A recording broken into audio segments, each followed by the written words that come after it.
Oh, I am in preview mode. You really got to stop doing this on YouTube where it's like, oh, you gotta make sure you're ready before you... No, just go live.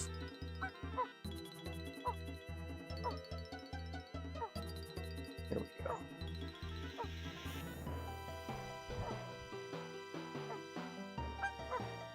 There we go.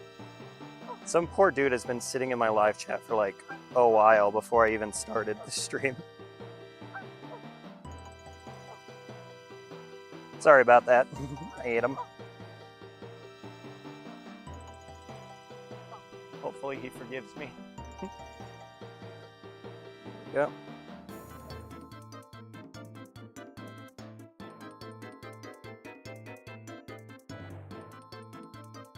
Also, it really should be...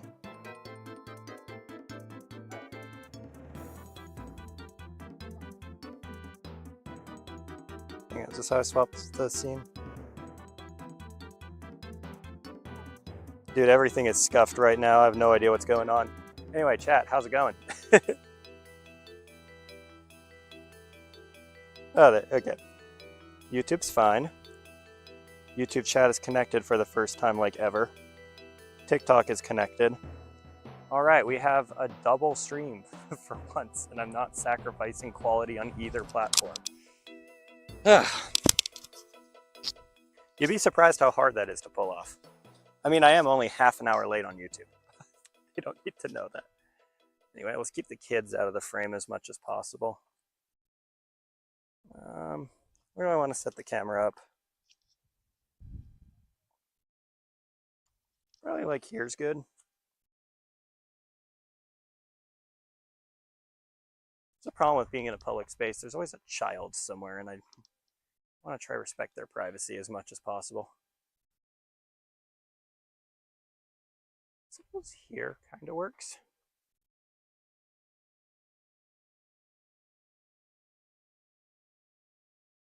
What do you think of this view, chat?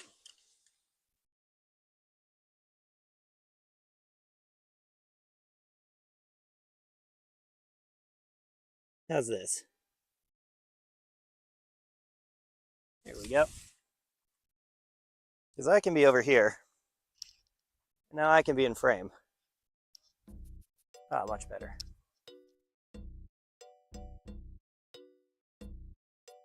Now I can read TikTok comments. That is not TikTok. I can echo to make sure this works.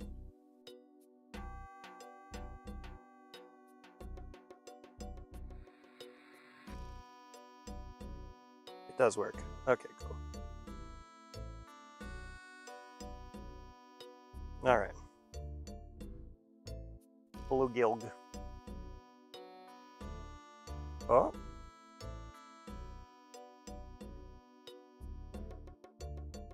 I broke something.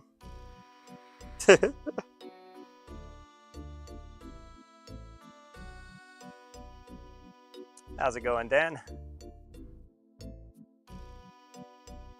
The way the YouTube chat communicates with me is broken, but that is a future problem for a future Michael.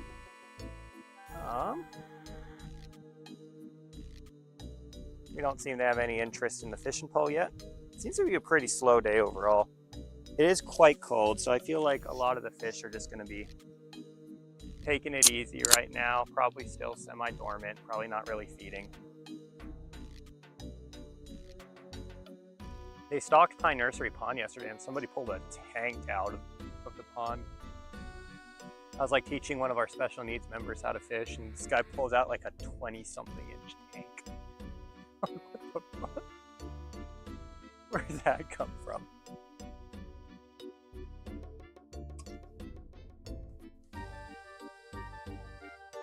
It's like one of the reasons I love ODFW so much.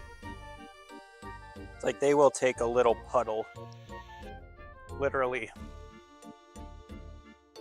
12 times smaller than this lake, and then throw a 25-inch fish in it and say, go get them. Single most based fish and wildlife department.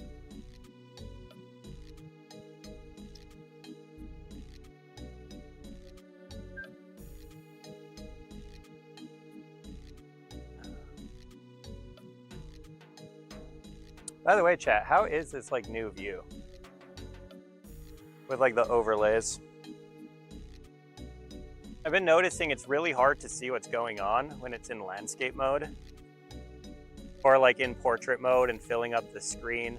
So you guys are looking at like a smaller section of the landscape mode, but then it's like color corrected so it doesn't look like ass. And then on the YouTube, because they have like an actual computer screen and can see all the details, I'm putting all the stuff.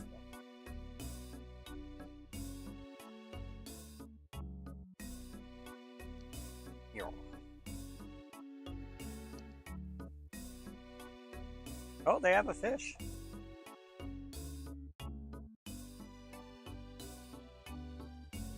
The kids have like a little bass or something, or a bluegill. I can't tell what it is. It's not a catfish though.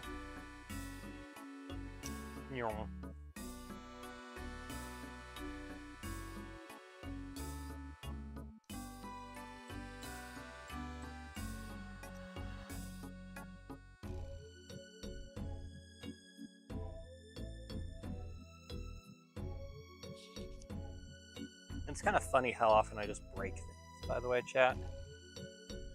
In my setup, like I went and fixed all the overlays and all the updates. Like here, you want to see something cool? I can just remotely update what it says on top.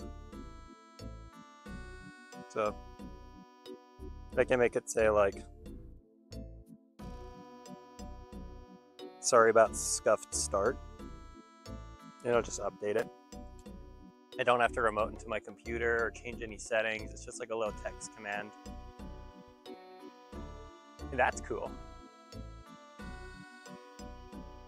Which, by the way, totally should not be possible. We had to do some kind of cheating to get it to work on TikTok. Because TikTok doesn't support like automated, what do you call, like you can't talk to their console, say like, hey, update this text source. So you have to get creative on how you do it. But what I discovered is you can host a web page. Or you can display a web page. And if you display a web page, there's nothing stopping you from hosting your own web page. So I just host it. I'm literally just hosting my own web page, which is that like top section.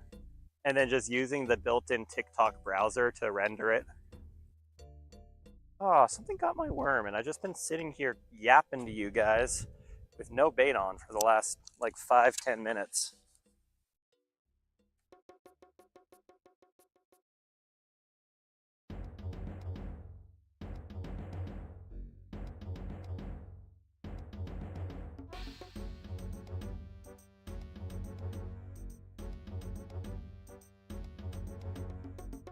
So what that tells me is the fish are hungry. They're around. Also, chat, you want to see something funny? This is the reel I ran over with my car. So when you open it up, it doesn't even come all the way. But your boy is too cheap to throw anything away, so we're still using it. It's just kind of like my backup reel for when I don't have anything else.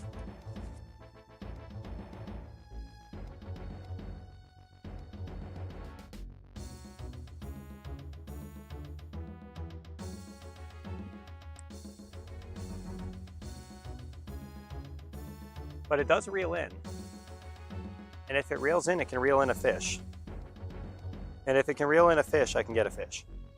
So therefore, we're using it. Welcome to my TED Talk.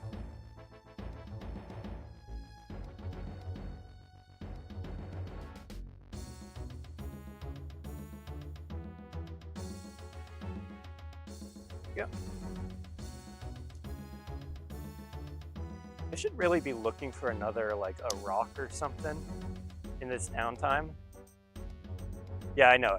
Every Central Oregon fishing stream turns into me looking for rocks, but still, I probably should be looking for like a little rock to use as a weight, because that is my only weight. And at some point it's gonna get snagged and break off because it's on 4-pound line.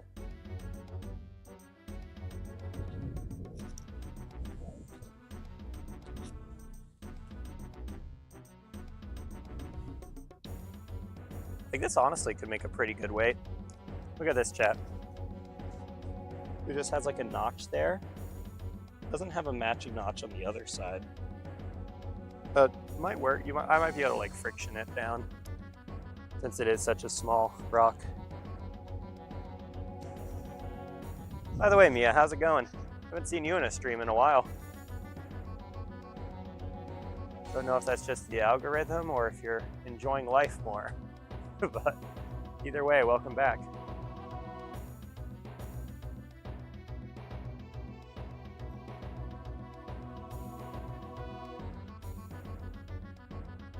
I'm just fishing after work. That was Newport Jetty. Dude, you got a really nice, spell of weather coming down this weekend. Like real talk, North Jetty in the early morning, Saturday, Sunday.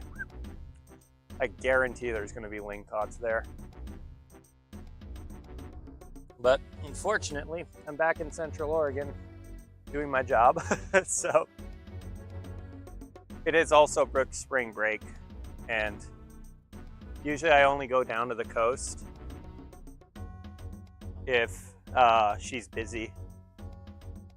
That way she doesn't have to spend like 4 hours of her weekend when she has to do schoolwork, you know, sitting in a car each way. She's a really busy beaver. She works full time and goes to school and has like a high pressure job. She's a legend, honestly.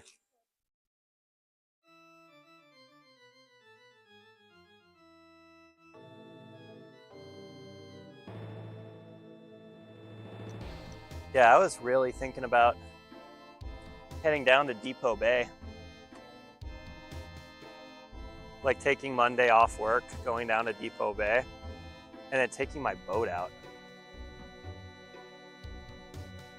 I really want to go get like some action with my boat.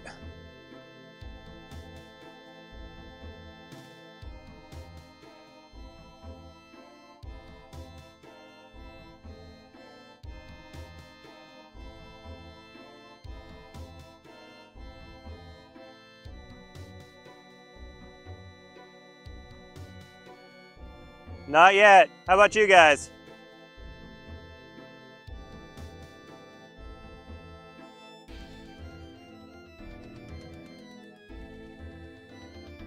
Yeah, we gotta go. I have a feeling my worm's gone already. Because the fish here are really small. Like a keeper here is only 10 inches in most cases. So they're able to, like, since I'm using size 2 hooks, most of the time the fish are just going to be able to pull the worm right off the hook. Keep going. Oh no. Yeah, you guys see? I don't know if you can see that, but I have half my worm left. Been getting bites, but them bites not turned into anything yet.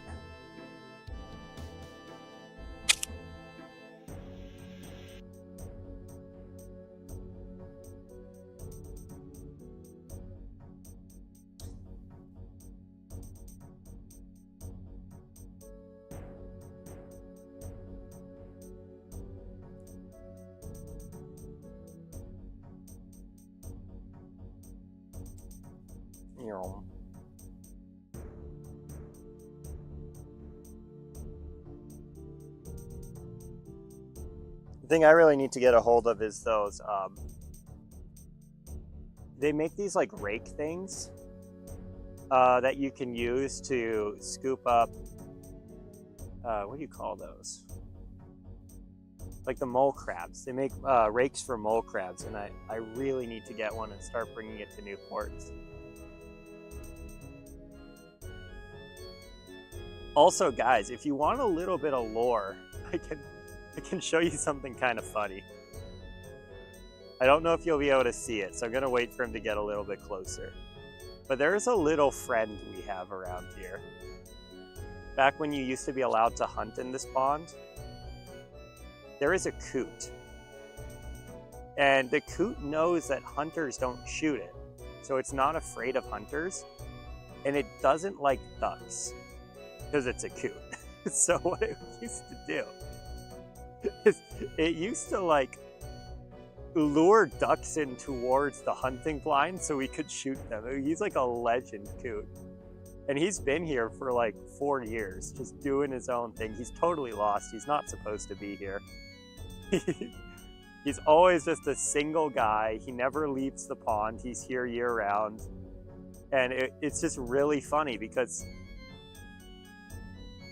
like whenever you would see him in the pond, you're like, fuck yeah, we're getting ducks. Because you would just like make yourself seen by him, and then he would hang around you to like bring the ducks in to where your blinds are, and he's just like a live decoy. He's truly a legend. And he must have been really confused when nobody was like hunting this year. He couldn't like lure ducks to their death. Just a wild creature, like not afraid of gunshots, not afraid of humans, not afraid of hunters. Just a OG. I love that guy. That guy is awesome. You're not going to be able to see him though unless he comes a little bit closer. But man, like if I had bread to give him, I would totally give him bread. I don't even know if he'd eat the bread. It's a coot. He probably just eats pond scum. But yeah, it's just alone. It has no flock. It has no mate. It spends its entire life in this pond eating scum and killing its neighbor ducks. It's just total legend of a coot.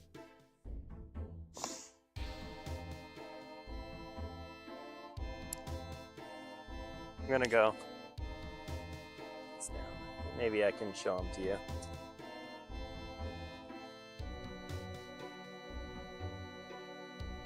But unfortunately, they made this a no hunting area last year.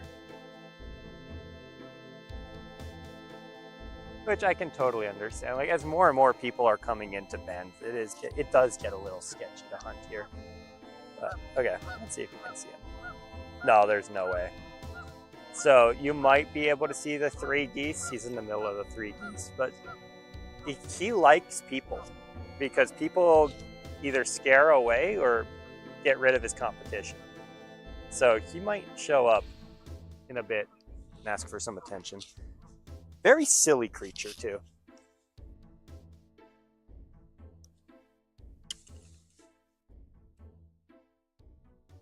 Hero of the local duck hunting community. And I have a theory that he's only hanging out by those geese because he's trying to lure them towards where hunters like to hang out. So that they stop eating his... Like, you know, it's just like a kind of clever animal that's figured out like, hey, I am safe, but they're not. They're eating my food.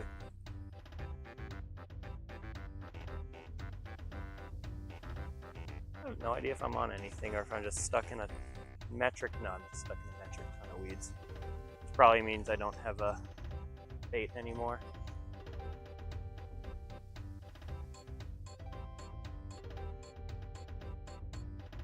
Oh, actually, I might be on something. I can't tell.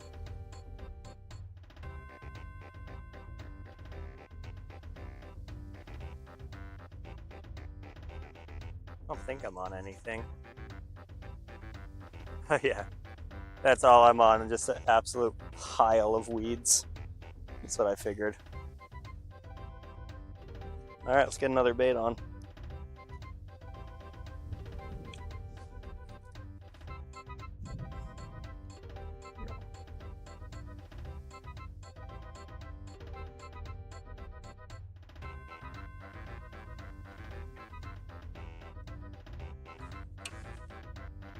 All right.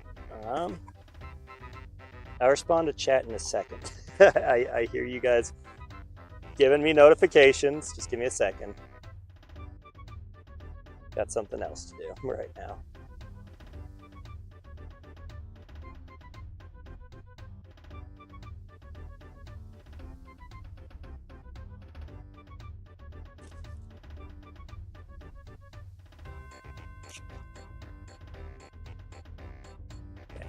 All right, scuffed cast number 3 or 4, I can't remember.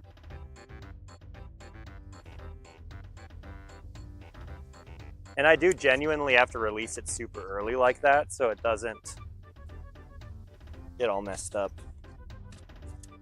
with the reel. All right, here we go. Why is the border zoomed in? The border zoomed in because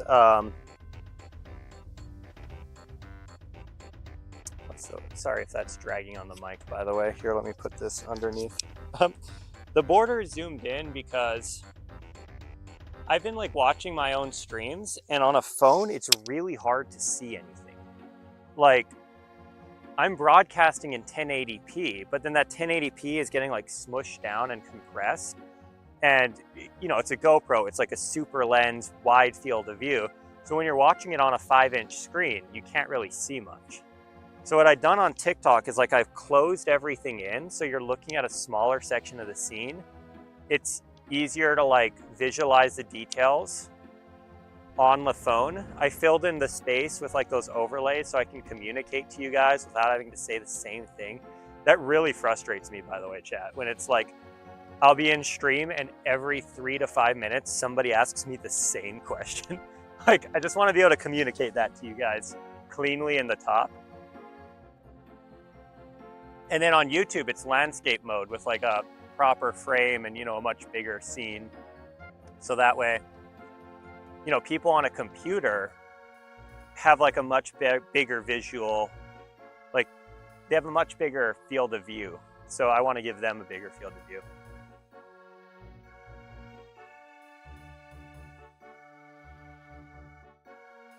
I think the quality looks good on both platforms right now. I'm actually quite happy with it. This is like the first time I've been feeling confident about like sending things to YouTube and sending things to, what's it called? TikTok at the same time. And it's actually ooh, we got a fish on. And I know that looked like absolutely nothing, but that's how small the fish are here.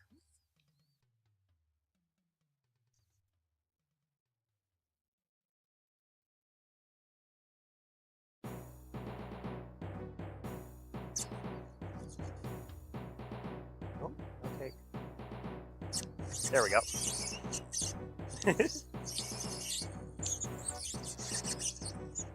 Feels like a catfish. Let's find out. It's rising? Is it rising? Did it get off? Hope not.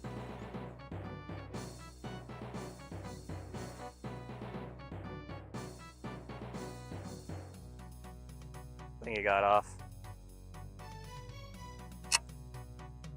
Oh my goodness. What the fuck? How did this? It's a yellow belly for you, chat. Look at this dude. Look.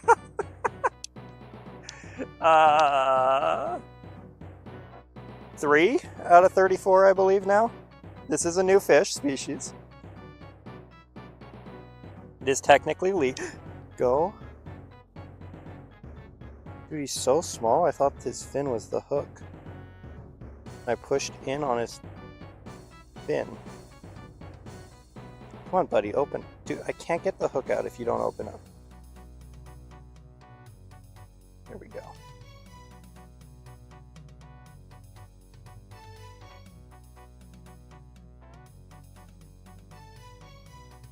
Your yellow bellies are super tough fish. So he'll survive this. He'll be okay. I'll probably give him the worm as a consolation prize, but look at this dude. Look at him. Look at him. He's like 3 or 4 inches. Ow. And he's stabbing me. Each yellow belly. We're obviously going to return this one to the water. And off he goes. Hold up, I can catch him again. He's not swimming far enough away. Never mind, I can't. But yeah, I don't even want to give that guy, like, I don't even want to put the pliers in his mouth because I'll just destroy all his teeth. That's how small he is. Anyway. That is technically a fish checked off the list, though. Super easy fish checked off the list, nonetheless, but Really hoping for a bluegill. Bluegill are actually going to be surprisingly tough in this series because of how you actually kind of have to target them in Oregon. They don't come naturally when you're fishing for like bass or something else. You have to be specifically looking for bluegill. It is kind of funny that that one was smaller than, what's it called? A bluegill though. I'm using a 4-pound line, size 2 hook and worms right now.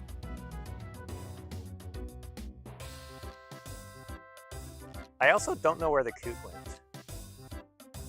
I'm gonna try to see where he is. Because I do want to get him on camera. He's like, he got me so many, like, what do you call those? What are they called? The little teals. Dude, he used to bring in flocks of teals all the time. Because the teals didn't know he was a danger. The teals just thought he was a duck. They're like, oh yeah, duck, let's go. The mallards were smart. The mallards would never land by him. And I don't know if that's just because mallards like live longer, so they knew about him, or what. But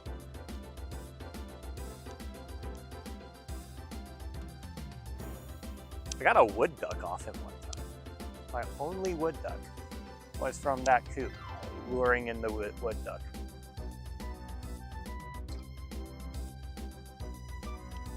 And then after we got the one wood duck, me and Brooke stopped hunting them because they're really pretty. They're on our truce list now. So like we stopped hunting wood duck, we stopped hunting scoter, and we snipe and quail. So that is our truce list. Everything else is fair game. Just because they're like, all those animals are a combination of really cute and terrible eating. So it just feels wrong to get them.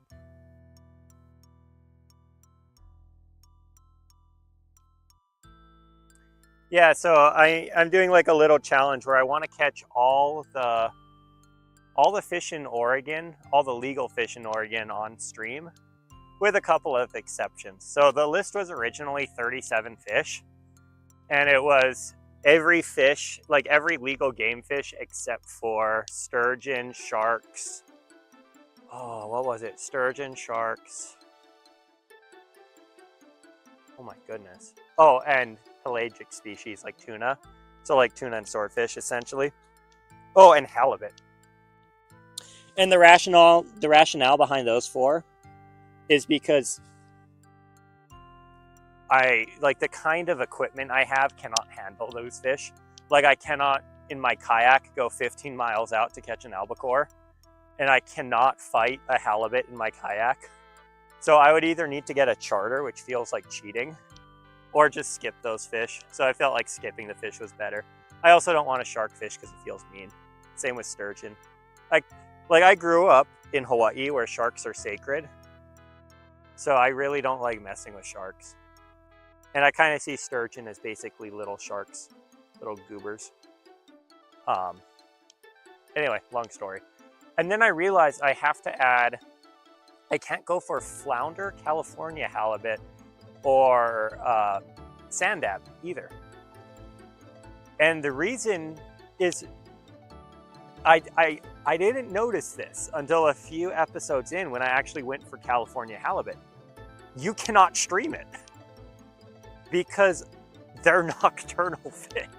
And you can't stream at night without it looking absolutely horrendous. And it's not like you can fish for these things, you know, at night on a pier with good lighting. Like, you really need to go out into the like estuary drift to fish for them. So it would literally just be like a black stream with me narrating what's happening. It would be atrocious. And I don't want to subject you guys to that. So we won't be doing those 3 or any other nocturnal fish. I don't think I have any other nocturnal fish on the list. But the fish I think are going to be the hardest, ironically, perch, because there's no way to specifically target perch, and they're not in Central Oregon. every other fish that doesn't live in Central Oregon, I know how to target it specifically. So for example, crappie. I do know a spot that I'm planning on going to where I will catch crappie, right? Same with like coho salmon. I'm gonna go to the spot where the coho salmon are and catch it. But like perch is relatively uncommon and you just can't. Like I would have to be in the Willamette fishing for something that I've probably already caught, or just like, you know, bored in Salem for whatever reason fishing in order to catch a perch.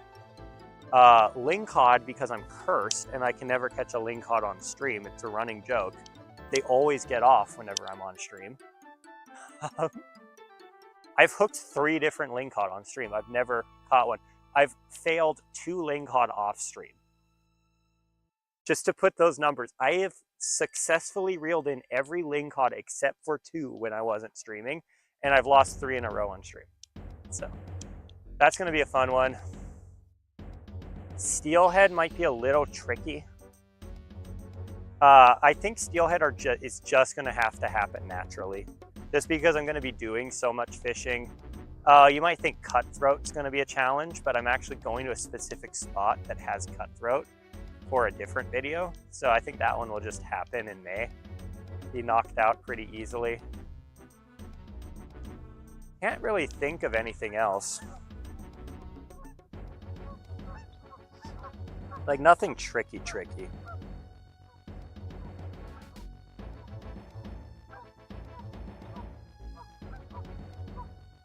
You know,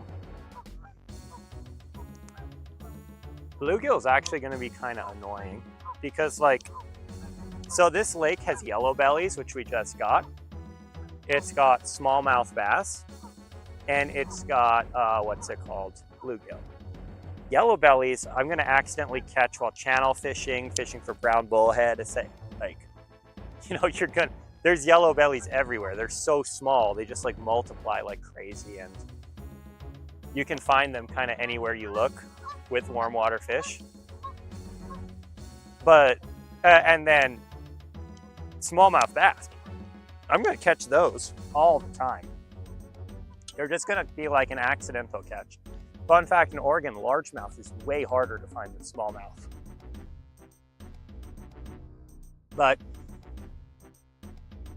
when I'm using like bigger hooks to target those bigger fish, like let's say I go down to, what's a spot?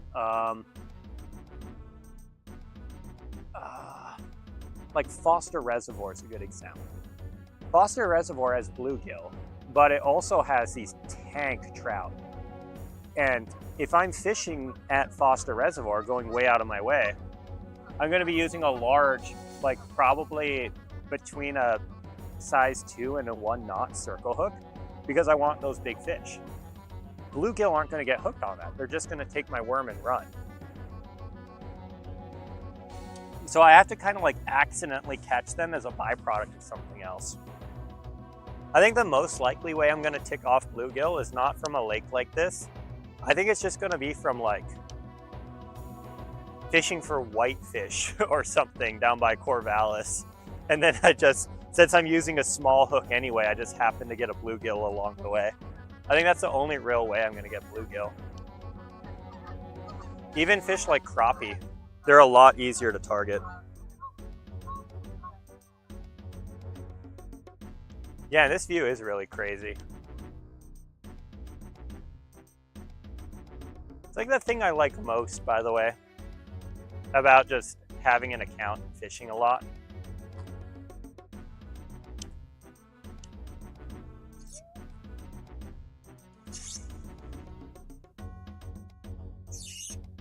Because yes, I am trying to start like a media thing.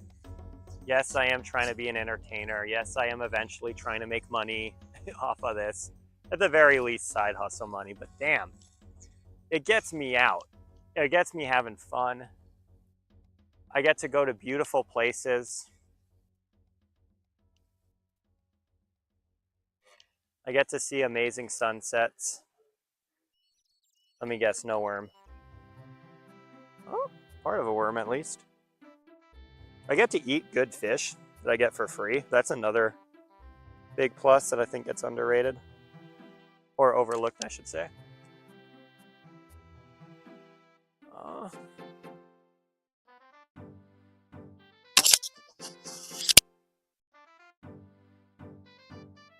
And yeah, so just so you know, around this time tomorrow, I will be live bass and channel cat fishing, which is a very different animal.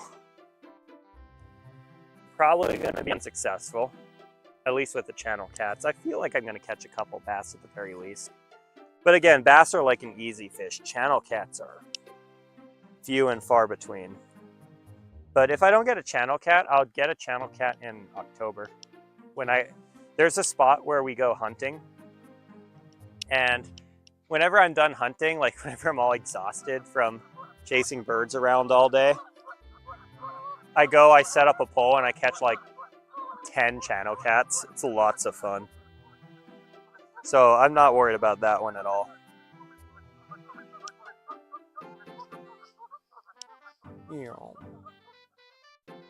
Should really be playing music.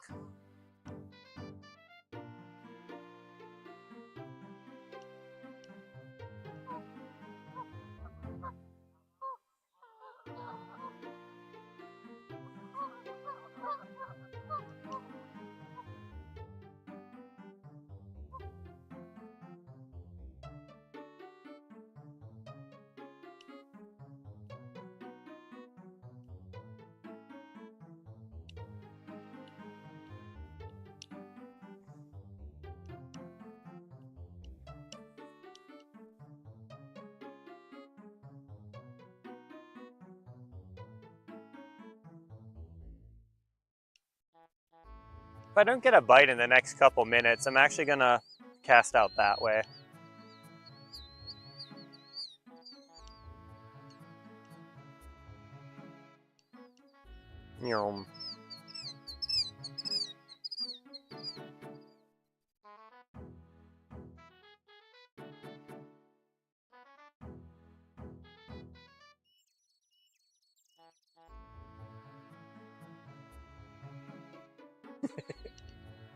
The geese are being silly.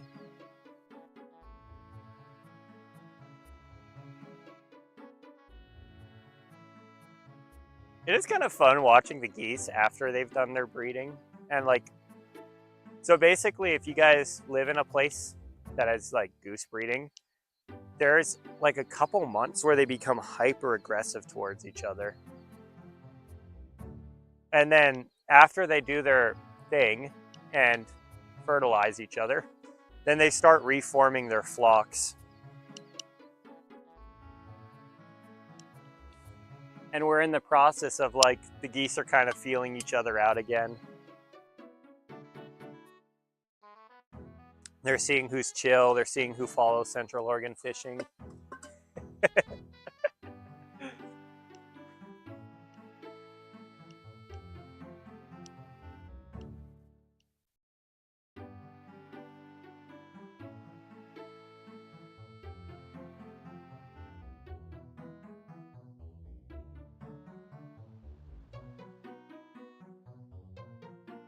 I'm gonna go reel in real quick. Real quick.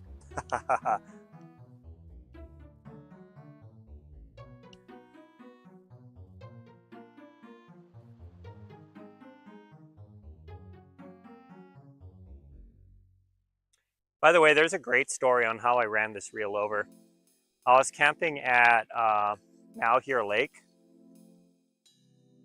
And you can't really fish at Malheur Lake in October, which is when I was there. But I wanted to fish at a place called Moon Reservoir because it's like a dirty, shitty lake. Just the worst lake imaginable to fish from.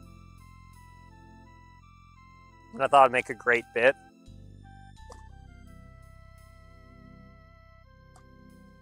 There's like a little bit of Central Oregon lore about that lake. There was a guy, and I don't know if I can talk about this on TikTok, but I'm going to send it anyway. There was a guy who decided to end his life at Moon Reservoir And he said in his note that he chose that spot because it was the most disgusting and desolate place in the state. So, of course, I gotta try catch a fish there. Anyway, it's hours out from where I live. So I was camping at the lake, just to have a nice spot. And I had brought all my fishing gear with me, but it doesn't really fit in my car, and I was sleeping in my car to go camping because I didn't want to deal with a tent or anything.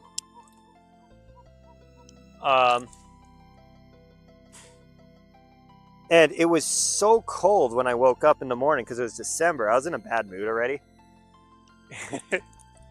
I get into a bad mood pretty easily. I'm going to be real with you, chat. And it was like, I just wanted to get moving. I was not having fun. I was trying to spend as little time as possible outside. And I had forgotten that I put all my fishing poles underneath the car. So then when it came time to actually go, I reversed, ran over my poles. And at this point, I'm still so tired, I didn't even notice it. So I get all the way to Moon Reservoir, which is a 1.5 hour drive from where I was camped out, right? And I go into my car, I set up all of my live streaming equipment, because I always do that first. I get the stream fired up, and then I go to get my fishing equipment ready so I don't have to leave the camera unattended. And there's no fishing equipment. I realized what I did. So I drove another, I forget if it was 30 or 45 minutes back to the spot I'd camped at, and I realized I ran over my fishing pole.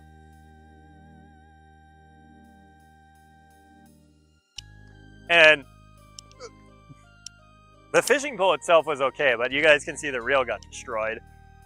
So I was in such a bad mood that I just decided, you know what, we're not going to stream. I think I just made it a catfishing series episode because I didn't want to talk about all the crap that happened. And I just pretended someone suggested it. But it was supposed to be its whole own adventure video. And I was just in such a bad mood that I was decided you know what, I can't publish this. There's also a ton of videos I'll film for the catfishing series, and there just won't be a storyline.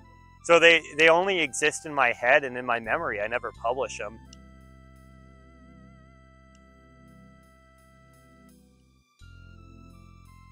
Dude, especially when I get pranked good. If I get pranked good, I usually don't publish it.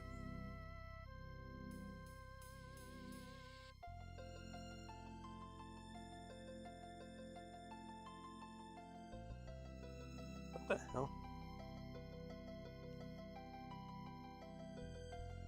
Why did my freaking music player stop? Oh my gosh, hang on, chat, give me a second.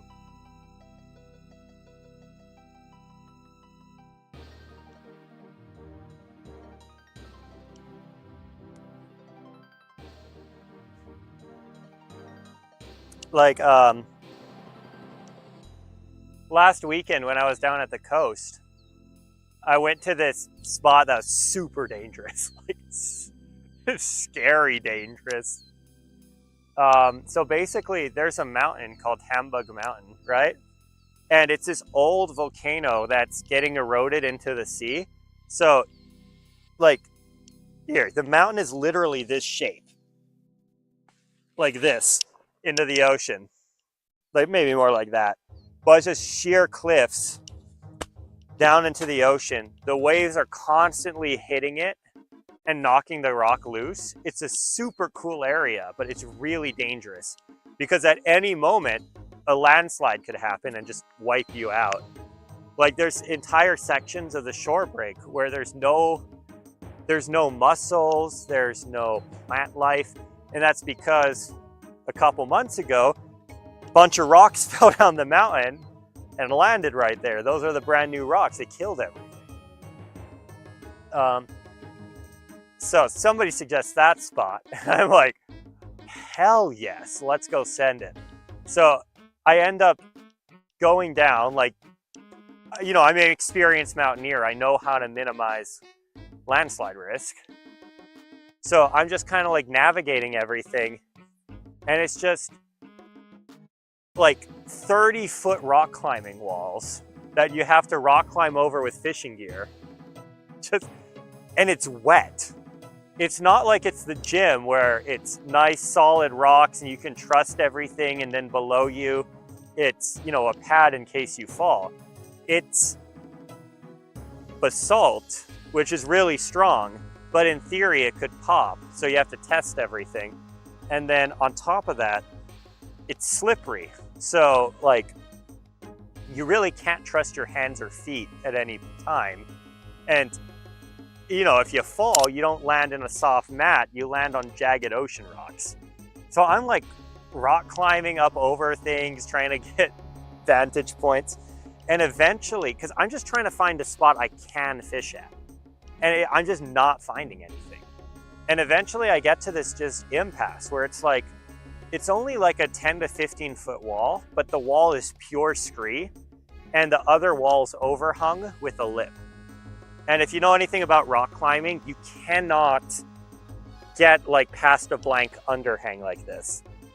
And so, you know, I had kind of traversed over 30 to 45 minutes of just rocks and stuff, and there's nothing there. There's no fishing in this entire episode because I never got a chance to get down to the ocean and cast a line out. I guarantee it's a killer spot if you go when there's no waves and you go with a kayak so you can get around the corner. But like in the setting I was in, I have no footage. I found fossils, there's a whole bunch of moonstones. I got all these cool like pictures and videos of the walls and everything. And I think I have enough to make like a story. But it's not going to be a satisfying story. It's not going to be a story where it arcs and it's like you guys know, I like to tell stories where it's like you start, I misdirect you, and then there's a payoff at the end. There's no payoff. There's no misdirection. It sucked. It was just me here, and like, I'll show you something, chat. I got all banged up. Like, obviously this isn't like horrible scratches and stuff, but like, you know, I'm still bruised and cut up from that rock climb just because I would slip. You know, I'm walking on wet, mossy rocks. I'm obviously careful when I'm doing the huge moves like up a wall, but when I'm not moving up the wall, I need to clear those landslide areas as fast as possible. I literally don't have time to be like, right? I'm just sending it. I'm just going like step, step, step as fast as I can because I need to get out of the splash zone in case a landslide comes. And when you're moving fast, you'll move sloppy, and when you move sloppy, you get hurt. I don't think I'm gonna put that in the video though. Oh, but by the way, chat, that's why I was in such a bad mood on Saturday, because I was really sore. I was in like legitimate pain on Saturday, just because I'd gotten all beat up the day before. And then if you guys were on the stream Saturday, you might have missed it. What happened was I was hopping between the jetty rocks and I just slipped between them. And I almost broke my arm, but luckily I know how to fall.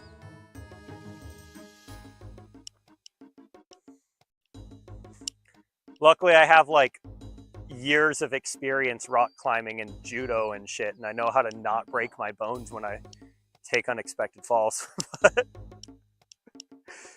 That was like, I was in a lot of pain that day, and I was really trying my best to stay positive, where it's like, yeah, you know, today could be better. I did just break a reel and a fishing pole, but yeah, no, it was not a great time. But, you know, there's type 1 fun and there's type 2 fun. Chet, I just realized I have a not run over reel.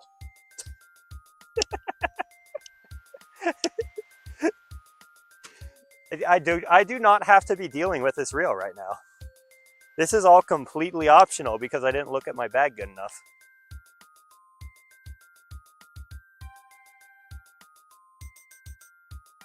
You mean, what do you mean by sample fall? Like how you fall to avoid getting hurt? So the reason people tend to break bones, so let me show you something. Let's say this is a jetty rock you're hopping to. So you're hopping down like 5 feet and you're supposed to land on the rock like this. But if you don't land on the rock, like let's say you land here, which is what happened, and now all of your downward momentum is turning in, the mistake people make is as they're turning, they put their hand down and they extend their wrist. So what happens is all of your weight hits on this wrist, and this is what breaks your arm. This is a really subtle difference. But if you turn your elbow in and your shoulder in, when you land, watch what happens. You fall like this, right? And now instead of all of your weight being on your very weak wrist and overextending it this way, all of your weight hits on your body and your butt, which is designed to take the abuse. And there's like other ways you can fall too. So let's say you're falling on like straight backwards like this, right? Like you're gonna hit your back. If you were to just fall and take the hit like on your tailbone, you can like break your vertebrae like this. But if you instead turn to either your left or your right, it doesn't matter, and slap the ground as you hit, the weight gets distributed among your arms instead of your back, and then you fall and you hit like that. So it doesn't break your spine or your vertebrae. This can break your arm, but if you had enough force in the fall to break your arm like that, you just saved yourself from getting paralyzed. And there's like a ton of other moves, but you don't have time when you're falling to think about these things. You have to practice them for days and days and days and months at a time. So it's second nature. So that way, 5 years after the fact, when you're hopping between jetty rocks and you miss, you know not to straighten your elbow. You know to bend it and turn your shoulder in because you're about to break your arm. And you don't have time to think about that. It has to be second nature. It has to just happen.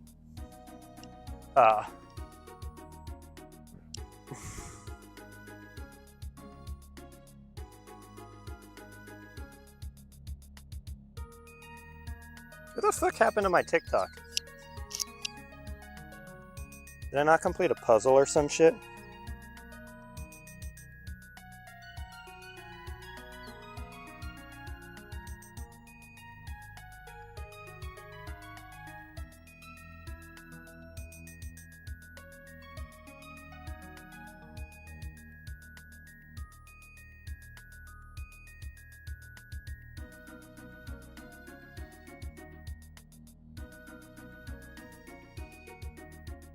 That's lame. I thought I was free from the puzzle torture. I think this is very educational.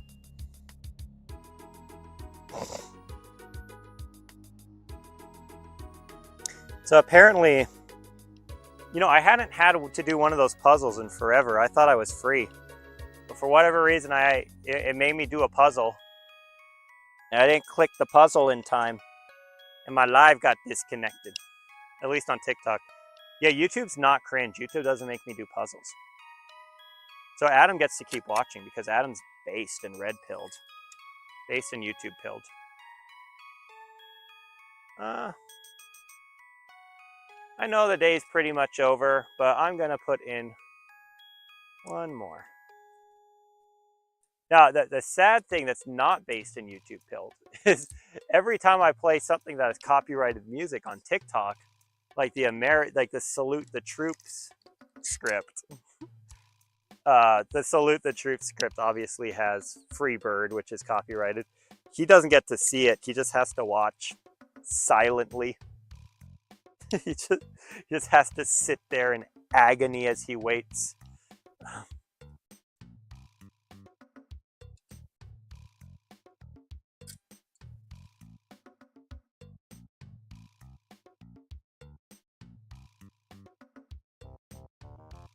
Like, dude, the single biggest quality of life they could do without changing their core strategy is just allow you to complete the, what's it called? The puzzle from your monitor.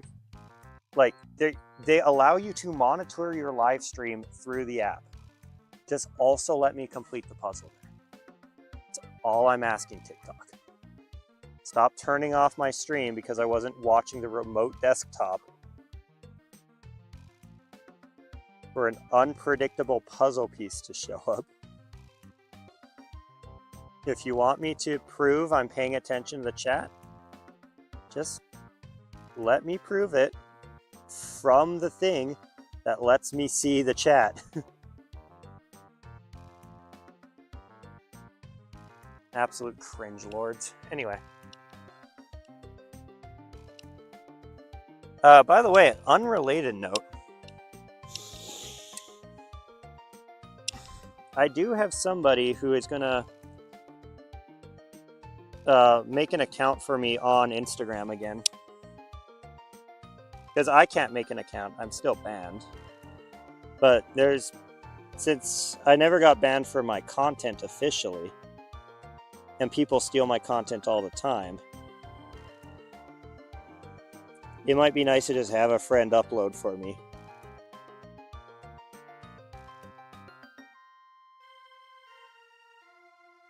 But since it won't be me, I won't be able to like live stream or anything. And if you guys follow the stream, I think you know exactly who the friend is. So I'll be in direct communication with them all the time. It'll functionally be me, but not me at the same time. Which is technically following their terms of service. And I mean, if not, I can't get more banned.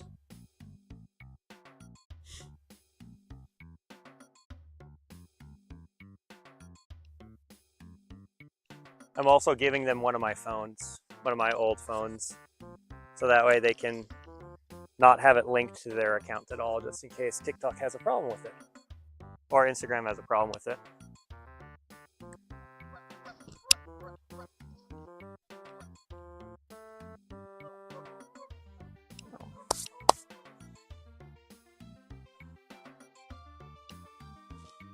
But I have a hunch the same people who were mass reporting me before are just going to start mass reporting me again, and that account's going to get taken down.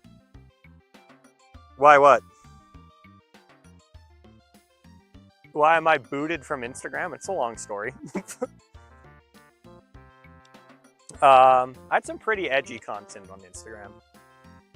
I'll be the first to admit that. I was not exactly a stellar, like, my content on TikTok is much more filtered than my original content. Just because, like, TikTok is very much a platform for children. My content on Instagram was spicy. And on top of that, people didn't like the fact that I was catfishing. So they would make a bunch of accounts to all report my account for just random things. So my account would regularly get, like, suspended pending review for just random, like, horrible things. And then just one day, they never reviewed the account. They're just like, you know, fuck it, we're tired of dealing with this guy. Which, you know, from their perspective is totally understandable. Like, if I was rocking the boat, and it's a lot easier in their life if they don't keep approving the guy who's getting mass reported by the community. You know what I mean? So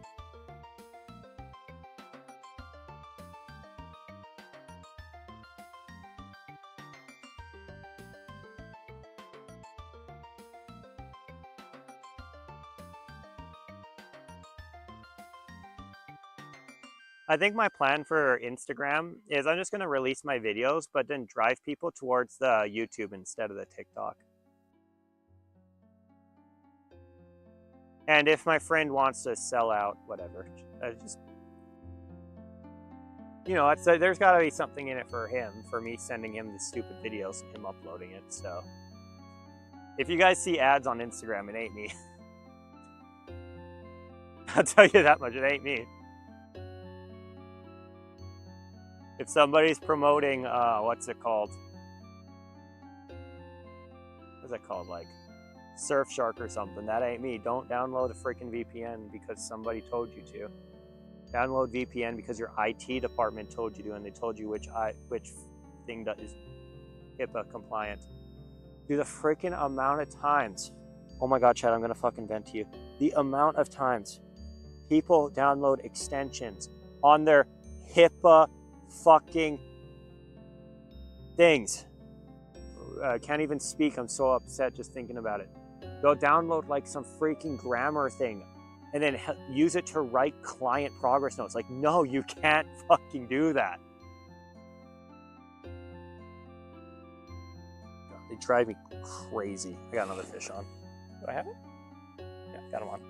You fucker. He popped off at the last second. Hook set of doom right there, by the way, chat. Hook set of doom and despair. Let's go send it back out to him.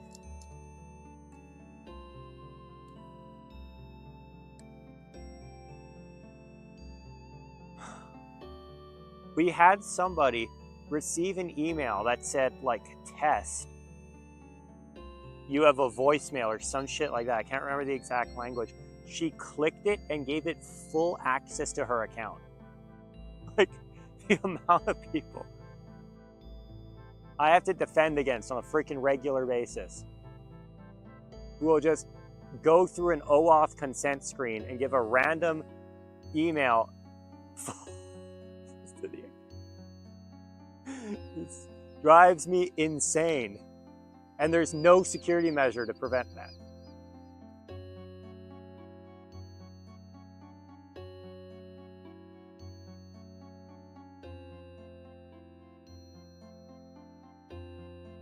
And the same thing is, like, I'm in the process of writing a password generator for our members. Our members are special needs adults. They're not going to remember, like, Shift Q XVR 3 at exclamation point. So I need to find, I'm in the process of this. I can't talk too much about it, but I need a way of generating long but memorable passwords. And we do have a way of doing it. But the problem is, when you define your passwords that way, where it's not cryptographically secure, you're relying on something called security through obscurity.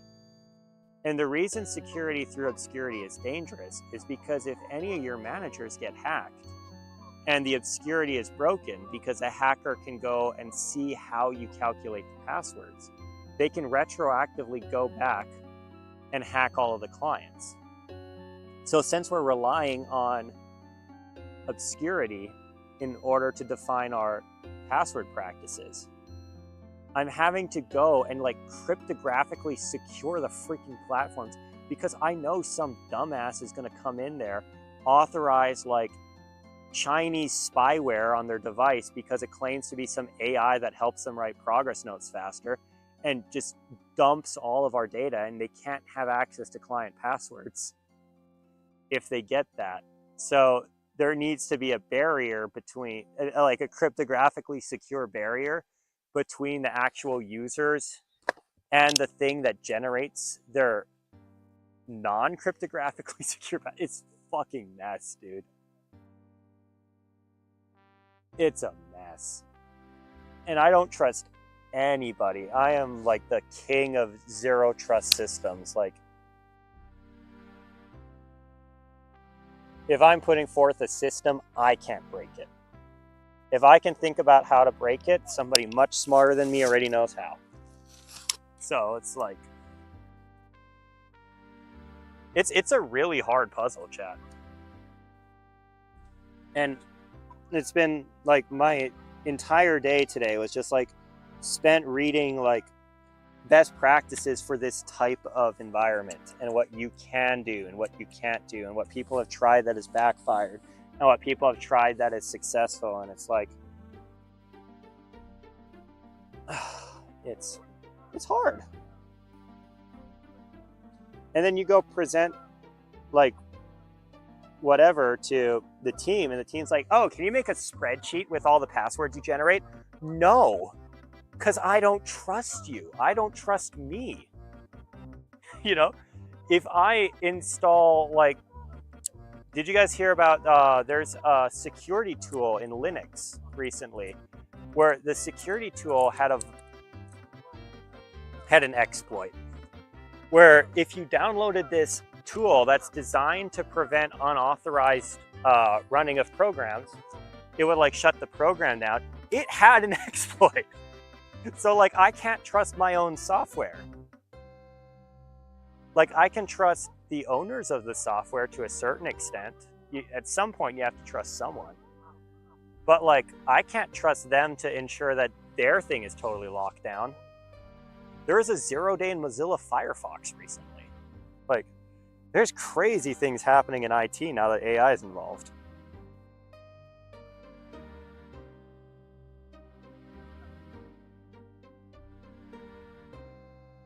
AI is like really cool for IT, by the way, because on one hand, it's greatly accelerating the pace at which 0 days are found, but it's mostly being found by security researchers.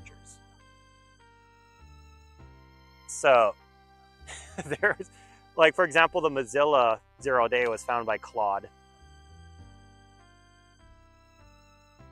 And it's genuinely kind of cool that right now, like multi-billion-dollar companies are breaking open source software just to prove how good their AI agents are.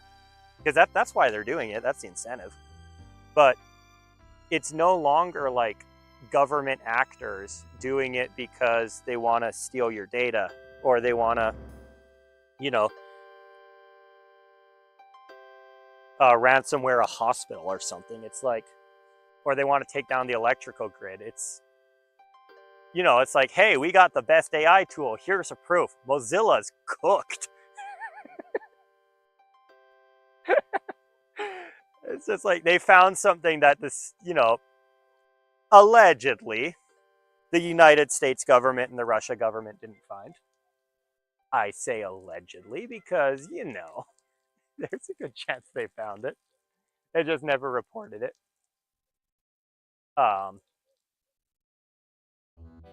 But at the same time, like, you know, it's not just Claude using, what's it called, these things to find exploits. It's like bad people, especially government actors, investing like tens of thousands of dollars into, you know, AI tokens or whatever, so that they can be the one who finds the exploit in XYZ and does something with it.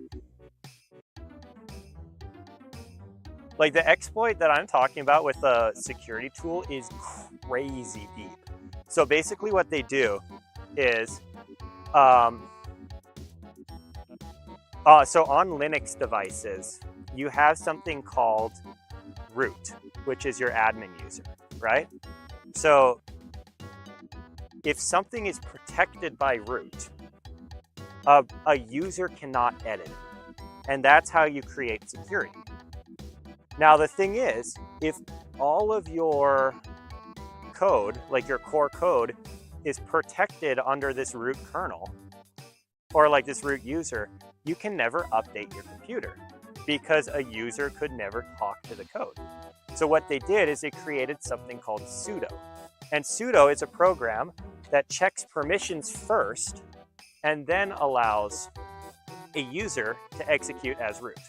So this is how a, what's it called, an admin, like an administrator of a server, can update settings and change things and make the server do what they want because they're using sudo instead of the root. Okay?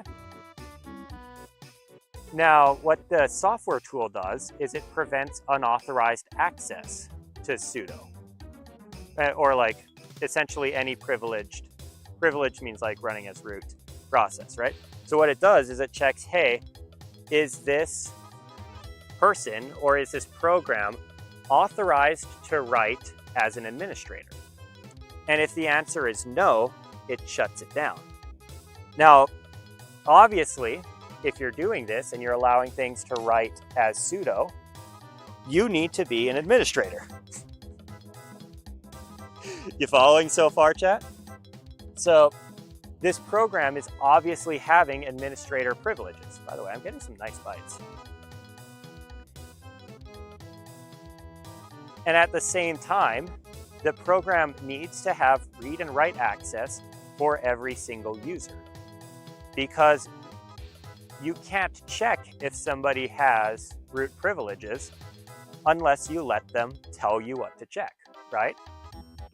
So what they did is they found a way to edit what is allowed to run as sudo under this program, right? Then you might be thinking, oh, so what they did is they gave themselves admin level permissions. No, that's not how that works, because then sudo is also going to check to make sure you're an admin and can read and write. And that's why it's like no trust. Sudo does not trust the program does not trust sudo. So you have like 2 layers of security. Well, what you can do is you can say sudo doesn't get to access root, and they specifically don't get to access root to communicate to the root user when somebody has an unauthorized use to sudo. And not only can they not communicate, it should instead dump the file, what they were trying to communicate here. And then the sudo program, it has a feature where if somebody tries to use an unauthorized use of the command, it sends an email or it sends a notification with the command to the administrator. You guys can probably see where this is going. So instead of, giving themselves administrator privileges, they said that command sudo sends cannot be administrator level. And what sudo does is it enters root, it tries to send the command, it fails, and then by extension executes the command through. So the thing designed to protect your computer from unauthorized access initiates the command, and it only initiates the command if that command was not supposed to be able to be initiated. And the reason this is absolute genius, true genius by the hackers, is it's silent. If you're trying to run, if you get into Jimmy McGimmy's computer and Jimmy runs his root user as sudo, because he doesn't care. By the way, I do this. That Raspberry Pi over there has no security. Chat, not to go crazy.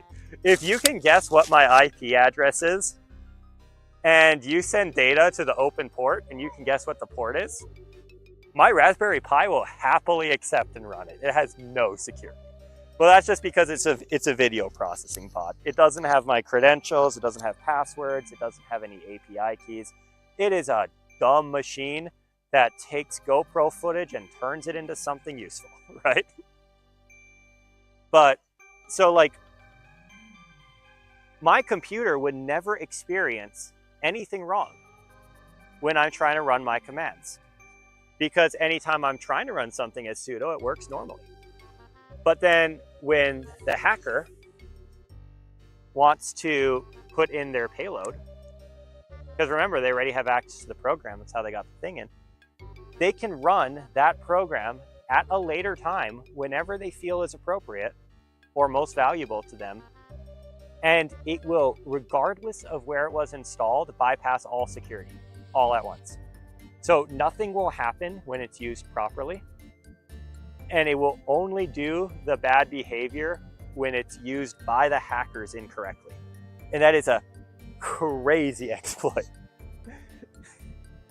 And like that, this is the kind of shit that like AI is enabling in hacking.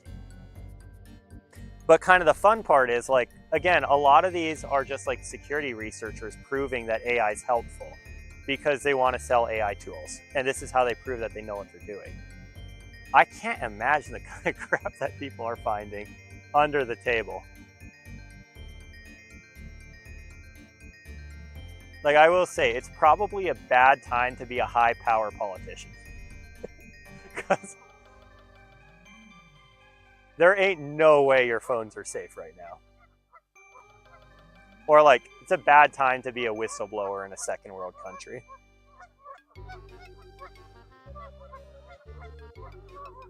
It's a bad time to be IT in a social work department.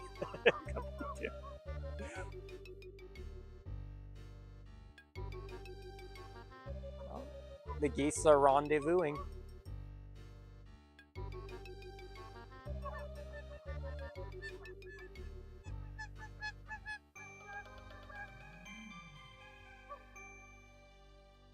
I like geese, kind of.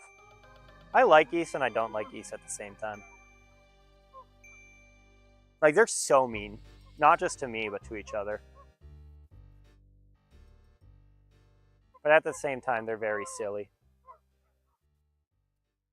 It's like when me and Brooke analyze how, like, cute an animal is, it's like, basically, how silly is it? Geese are like a 9 out of 10. How nice is it? Geese are like a 0 out of 10. Or like a 1 or 2 out of 10. And then, like, how small and, like, beautiful is it? And geese are maybe like a 4 out of 10. So I'd say geese get a 5 or 10 out of pass. 5 out of 10 on the cuteness. Look at these motherfuckers.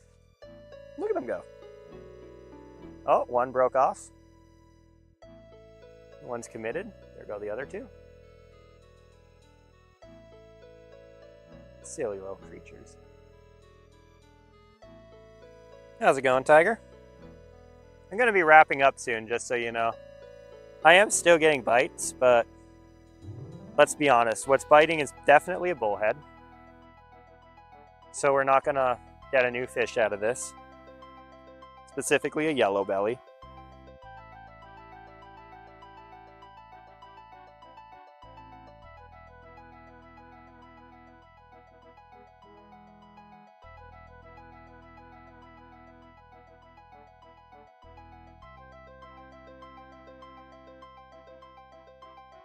Adam, are you watching on both YouTube and Instagram? Because that's kind of a power play. Sorry, YouTube and TikTok. You know that doesn't actually make you see twice as much content, right?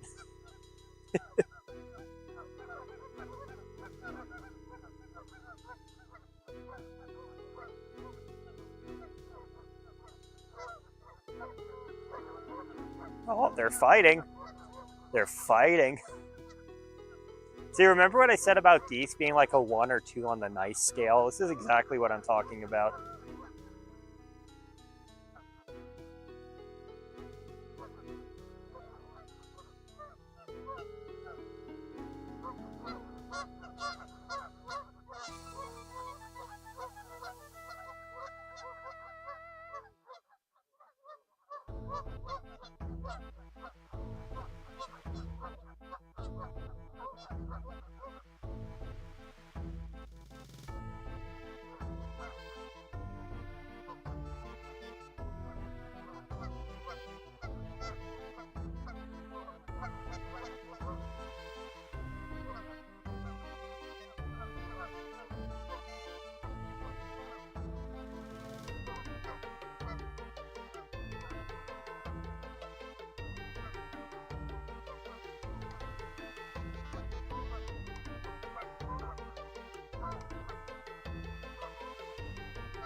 Oh, reinforcements are coming.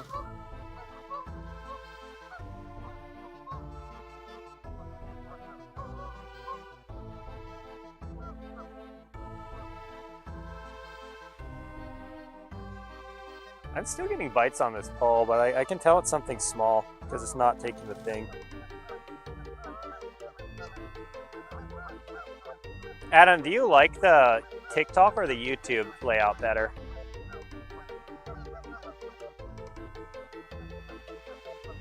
Since you're the only one in here who's seen both today.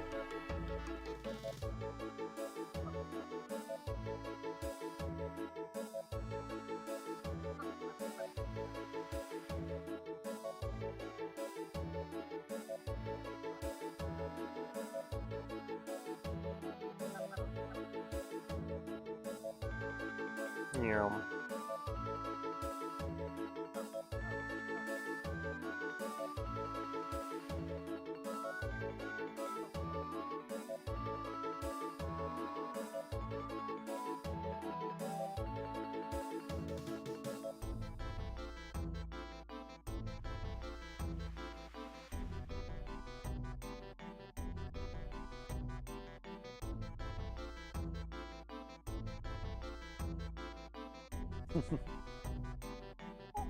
Let's see if I can get him started again.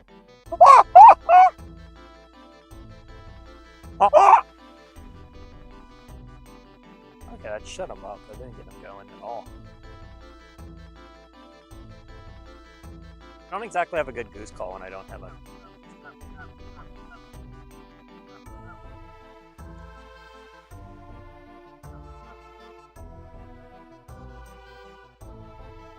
Oh, I think we got one this time. Yep, there we go.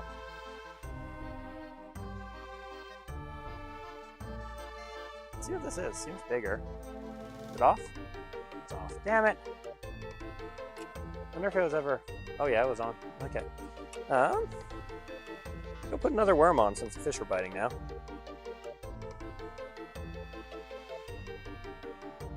What a pretty impressive off by the fish, honestly.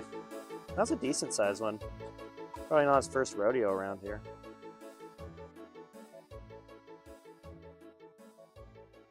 But like the silver lining is it now knows the worms are quote unquote safe. It was more likely to try again.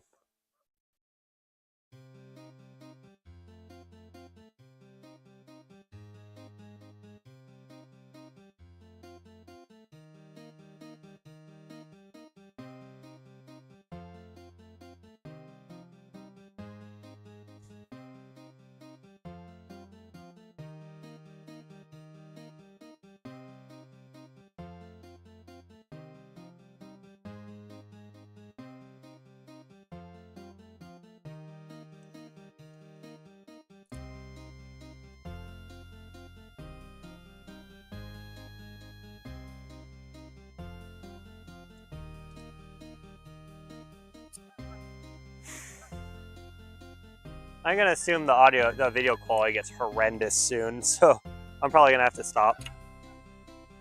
But like, in case you guys are wondering why I can't go like starry flounder fishing, those starry flounders aren't even gonna be active yet. They're still gonna be like chill. So this little light you're getting, imagine this but way worse.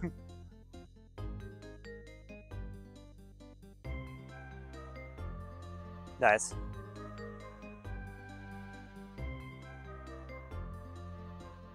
Yeah, I've been trying to make it so that like the YouTube version of the stream's better for computers, and the TikTok version of the stream's better for phones. I don't know how well of a job I've done, but that's at least my objective.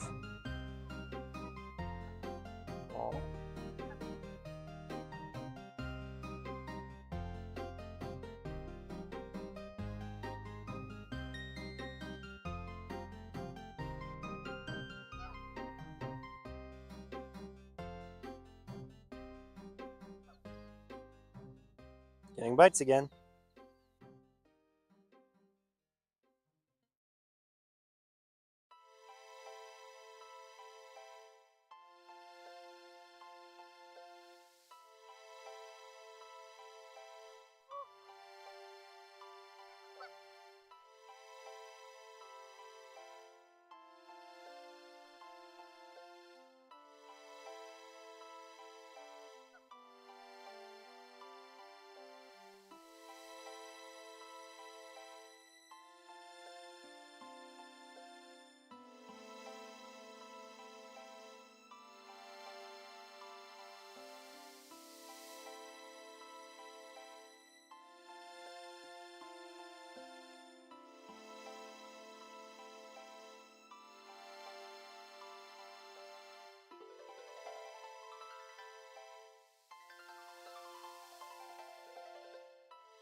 How much more battery do I even have on my GoPro?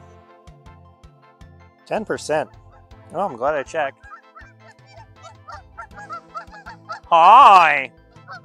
Oh! Oh!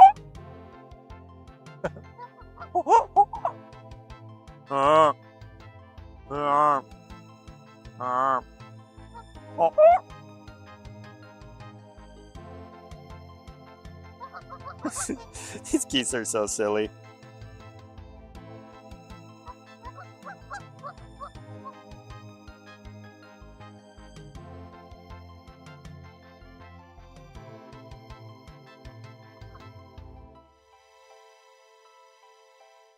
By the way, at night, this place turns into a shit fest of the geese.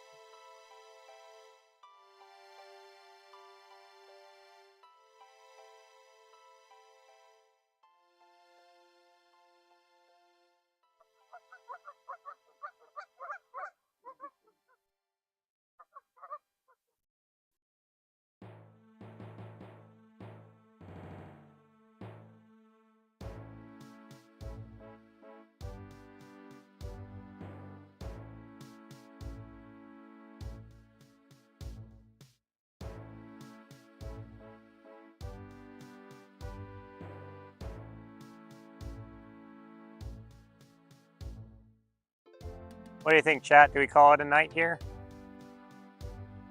I'm still getting like small bites, but they're getting smaller and smaller.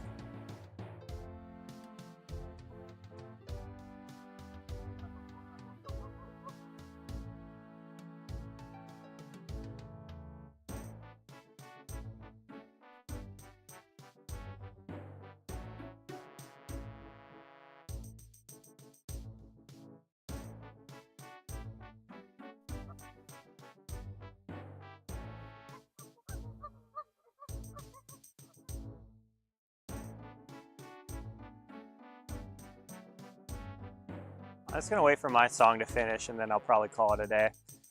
I don't think anyone's watching YouTube right now,